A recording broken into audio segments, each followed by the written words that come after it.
When Himalaya calls, spreading its snowy arms in an embrace, no one can ever ignore such a peaceful, warm hug at any expense.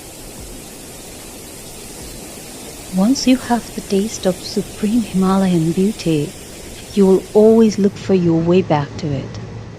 In 2017, we couldn't get the permission for Tapovan trek due to bad weather conditions.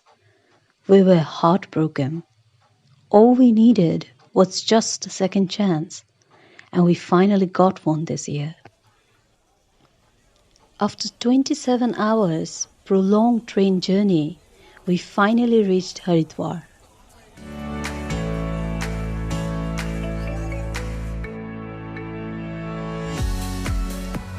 The day after we reached Haridwar, we started our journey towards Uttarkashi, which is 180 kilometers from Haridwar. We hired a private car from Haridwar to drop us at Gangotri. To reach Gangotri, bus service is also available from Haridwar and from Uttarkashi, but it's not very frequent.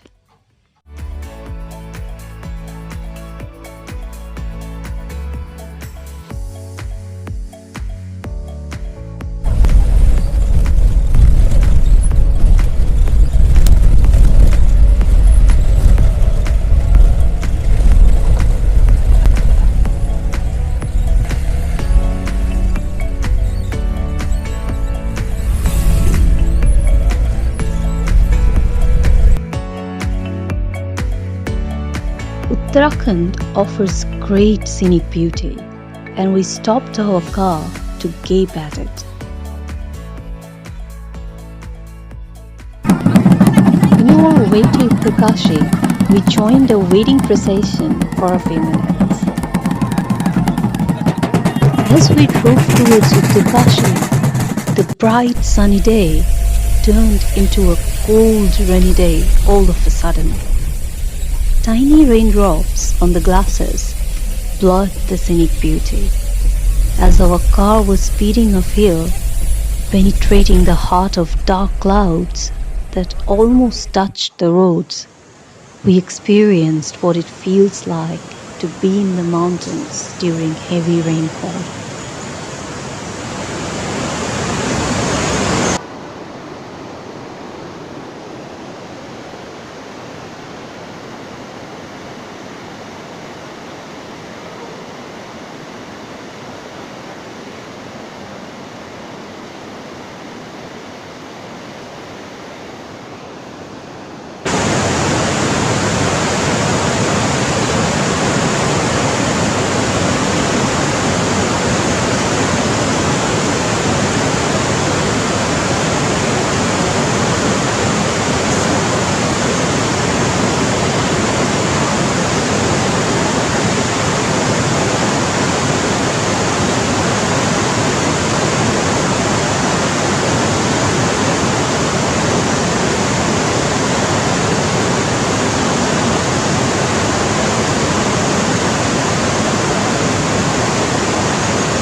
The next morning, we were to set out towards Gangotri.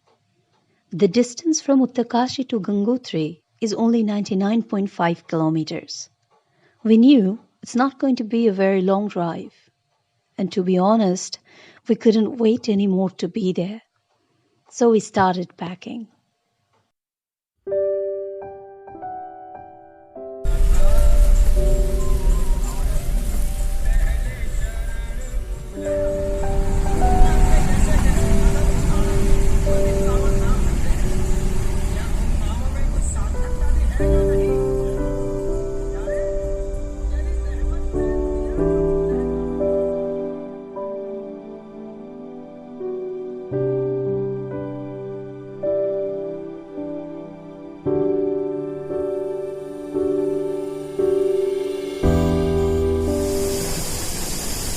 We waved goodbye to Uttarkashi to say hello to Harshil.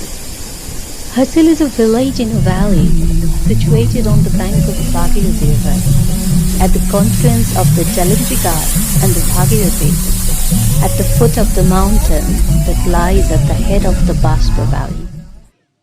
Apart from Mathri and Kailash mountains, on the right side there is the Srikant Peak, behind which lies Kedarnath.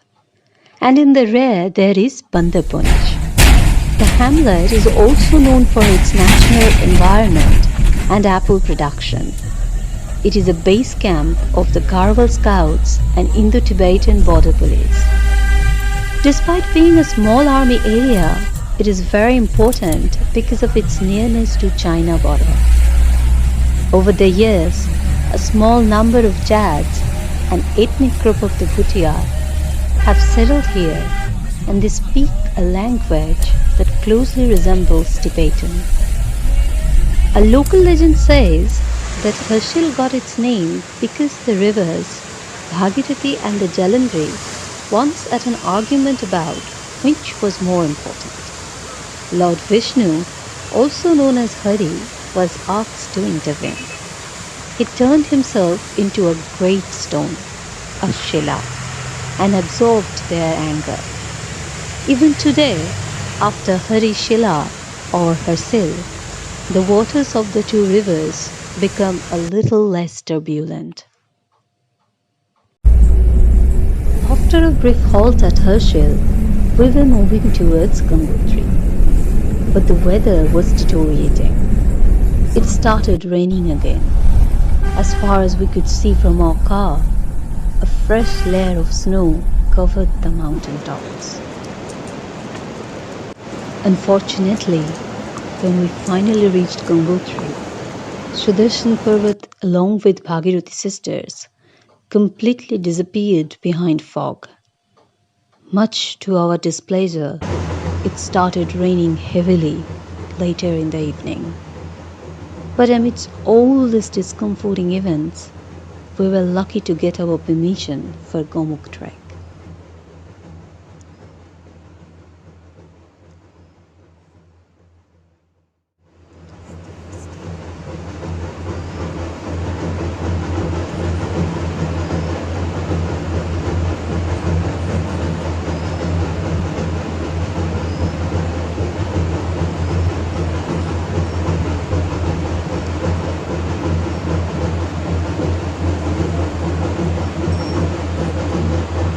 The heavy rainfall somewhat changed our hope a little bit. We knew it was going to be very difficult to trek in such bad weather, but we couldn't give up then. We were determined to reach our destination no matter what. Much to our surprise, the weather improved next morning, and we began our trek greeted by a bright sunny day.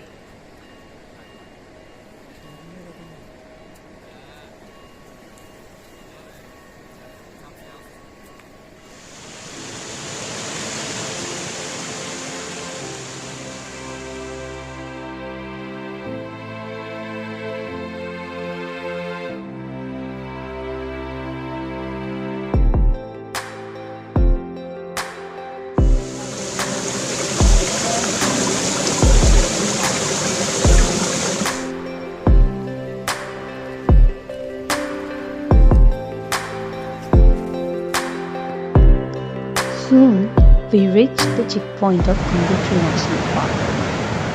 The gate of this park is situated about 2 kilometers from Gangotri in the way to Gaumukh. It's the place from where our trek officially began. It was established as National Park in the year of 1989. Total area of the park is about 2,390 square kilometers. The park is named after Gangotri, which is famous as one of the 4 pilgrim sites. This park is a vital link between Kedarnath National Park and Govind National Park. The snow-clad mountains highlighted the enchanting beauty of the area.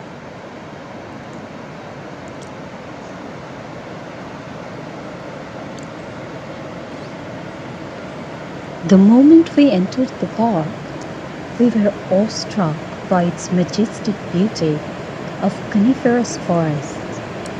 The grandeur of glacial world combined with lush green meadows simply mesmerized its visitors. In the way, we came at a point where we had to cross a delicate wooden pole, under which flowed a stream aggressively. It was an exciting walk, but a risky one too. Nervous breakdown is a common phenomenon there. Even the brave heart would have flinched at first before stepping on it.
As we continued our exploration, we met several people in the way, wandering like us towards the same direction, with the same passion and intention. For us, it was like coming home after a long walk in a chaotic desert of hopelessness. Maybe it was the same emotion that the other trekkers felt too. Maybe it was peace that we were all looking for. There was a strange warmth and comfort amidst all the discomforts that one might feel in a prolonged 18 kilometers trek. Maybe that's why year after year, people from all over the globe willingly takes the pain of coming to the heart of the mountains. John Moon was right in saying that thousands of tired, nerve-shaken, over-civilized people are beginning to find out that going to the mountains is going home, that wildness is a necessity. There are 5 fragile wooden poles in the way to Gangotri to Bhujwas.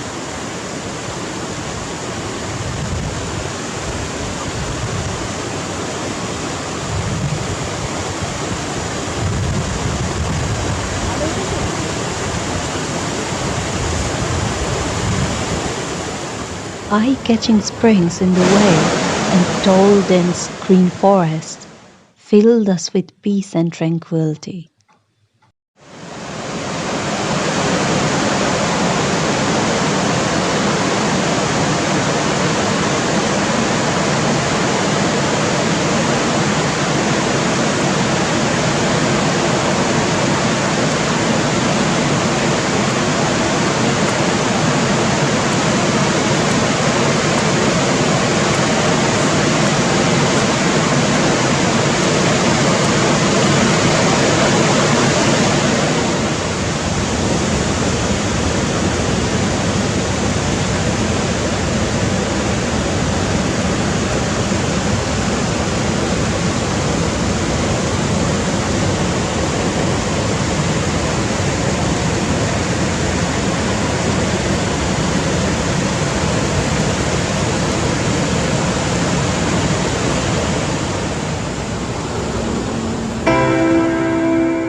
9 kilometers ahead of Gangotri is Chirbas, the Edo of tea trees.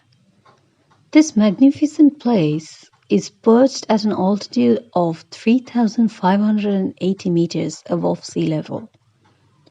Girdled by the Elysian natural beauty, Chirbas makes a perfect campsite for the trekkers heading to Gaumukh Tapovan trek.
John Moore was right in saying that in every walk with nature, one receives far more than he sees.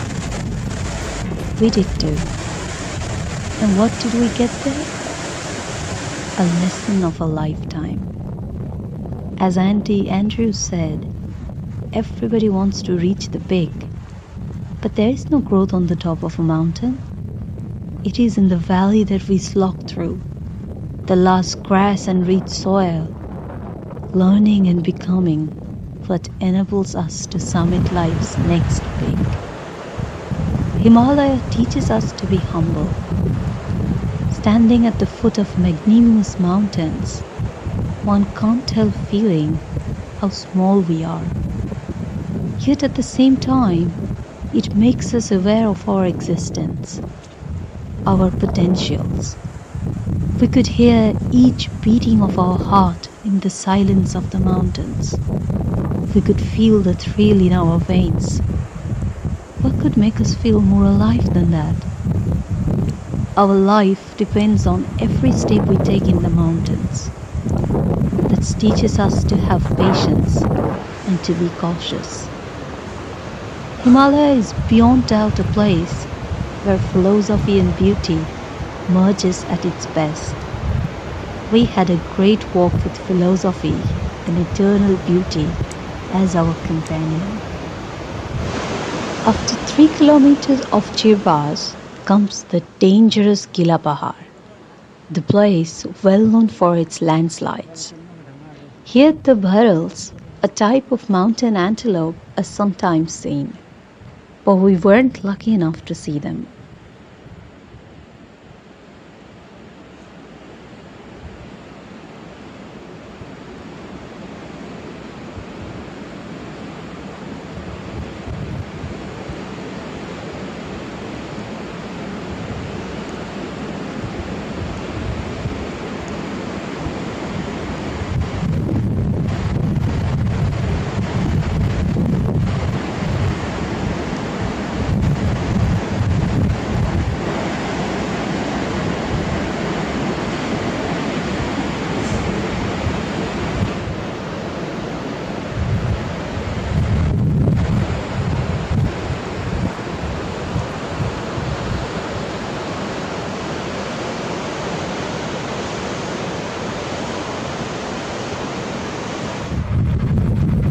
Only 5 kilometers from Chirbas is Bhujbas, the only night halting place on the way with buildings. One can stay at the GMVN bungalow or at the Lal Baba's ashram or at Ram Baba's ashram. Both ashram charge 350 rupees for a day that includes lodging and food. We, however, stayed in the GMVN bungalow.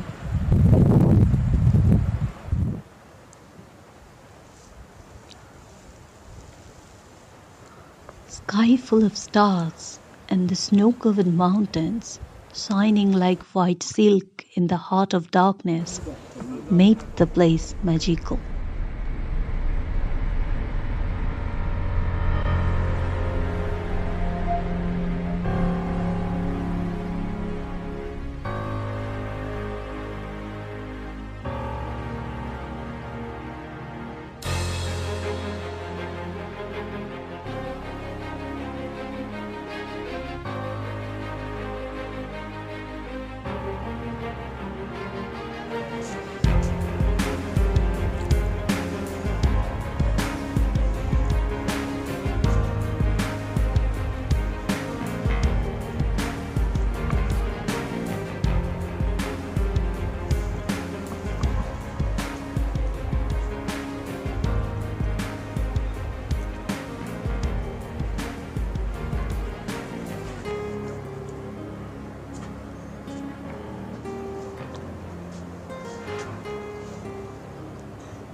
In the next morning, we began our trek to Gaumukh.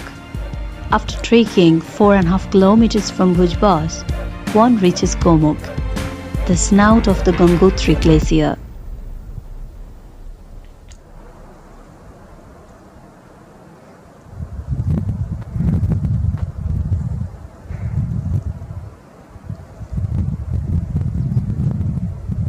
A little before Gaumukh, the majestic view of Mount Shivling welcomes the trekkers to the place.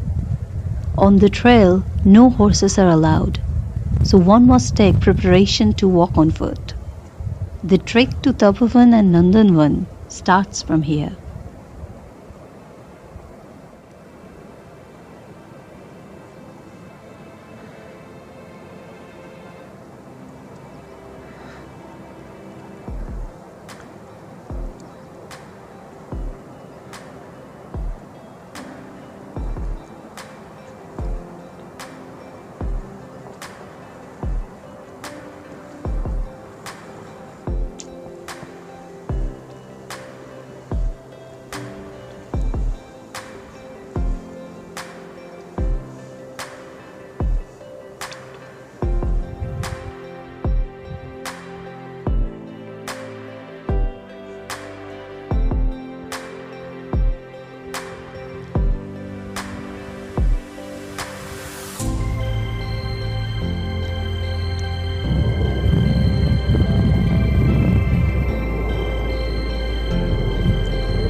Gaumukh is in the foothills of Bhagirathi at a height of 4,255 meters. It is the snout of the Gangotri glacier. Gaumukh is mentioned in the Purans. It is said there that searching a lost ship, a shepherd boy reached near a glacier in Gangotri, the snout of which exactly looked like the mouth of a cow, and thus it got its name Gaumukh. From then, many saints, holy travelers, as well as religious people went there to worship the place. The route after Bhujwas to Gaumukh is quite difficult, more so since the 2013 floods.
Bhagirathi River is pretty speedy here.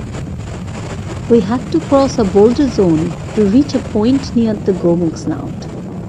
Around the snout, nature presents a wild topography. There were boulders scattered here and there, with some pieces of broken snow, along with the hard clay snow of the glacier. In 2013, due to cloudburst in Uttarakhand, huge cracks had emerged on the glacier. On 26 July 2016, following heavy rains in Uttarakhand, It was reported that the front end of Gaumukh was no more, as a large chunk of the glacier had collapsed and was washed away. Even though we were aware of it, we never imagined that we won't be able to reach the snout. After 2016, the way to the snout is completely destroyed. Even though we tried to move forward on our own, it was of no use. There was no path left to walk on, no boulders to climb on. We could see the snout, of course, but it's legally prohibited now to go near 500 meters of the snout.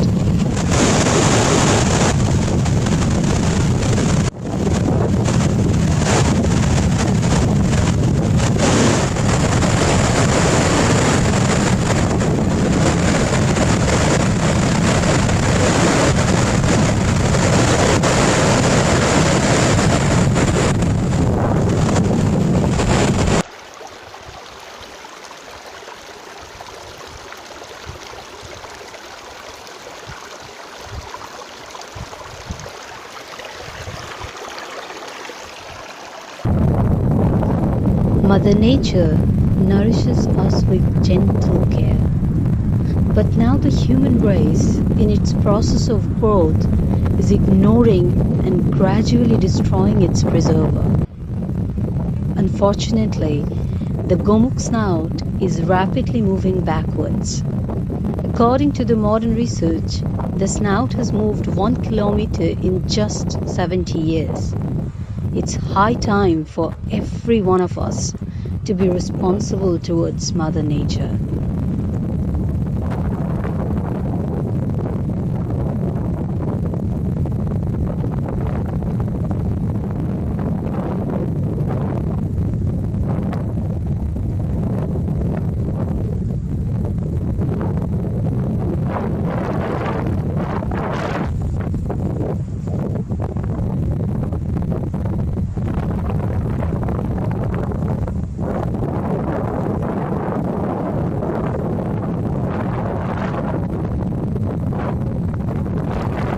An awful emptiness prevailed over us as we walked back towards Gangotri.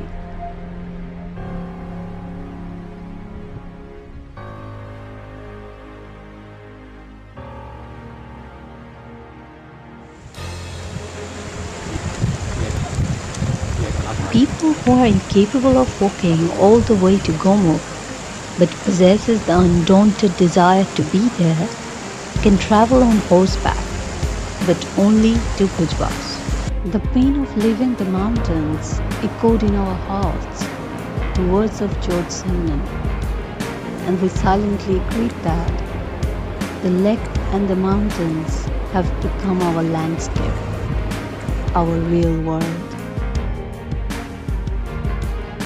Within so small a time span of 70 years, the destructive effect of global warming is more than visible here.